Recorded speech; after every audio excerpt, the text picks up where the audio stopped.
Nelson Dilipkumar இயக்கத்தில் Rajini sir நடிப்பில் வெளியான ஜெயிலர் திரைப்படம் சூப்பர் டூப்பர் ஹிட் ஆனது. இதையடுத்து இப்போது நெல்சன் ஜெயிலர் 2 படத்தை எடுத்து வருகிறார். இதற்கான படப்பிடிப்பும் நடந்து வருகிறது. இந்த சூழலில் ஜெயிலர் 2 படத்தில் இடம்பெறும் முக்கிய நடிகர்கள் பற்றி தகவல் வெளியாகி இருக்கிறது. ரஜினி சார் முதன்மை கதாபாத்திரத்தில் நடிக்கும் நிலையில் அவரது மனைவியாக இந்த பாகத்திலும் ரம்யா கிருஷ்ணன் நடிக்கிறார். இந்நிலையில் ஜெயிலர் 2 படப்பிடிப்பு கொடைக்கானலில் நடைபெற இருப்பதாகவும் அதற்காக ரஜினி சார் கொடைக்கானல் சென்றுள்ளார். அப்போது அங்கு ஜனநாயகன் படப்பிடிப்பு நடைபெற்று வருகிறது.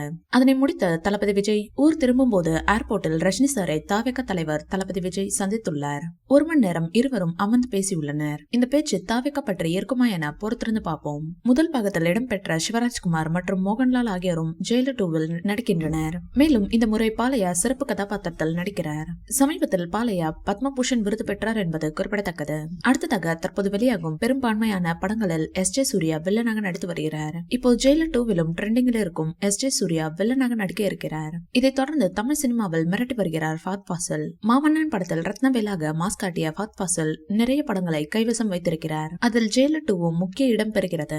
இவ்வாறு பல மொழிகளில் உள்ள நட்சத்திர பிரபலங்கள் இந்த படத்தில் இணைகின்றனர். ஆகையால் ஜெயிலர் முதல் பாகத்தின் வசூலை இந்த பாகம் நிச்சயம் முந்தும் என எதிர்பார்க்கப்படுகிறது. இந்த வீடியோ பிடிச்சிருந்தா லைக் பண்ணுங்க, ஷேர் பண்ணுங்க. மேலும் ரஜினி சார் பற்றிய தகவல்களுக்கு எங்க சேனலை சப்ஸ்கிரைப் பண்ணுங்க.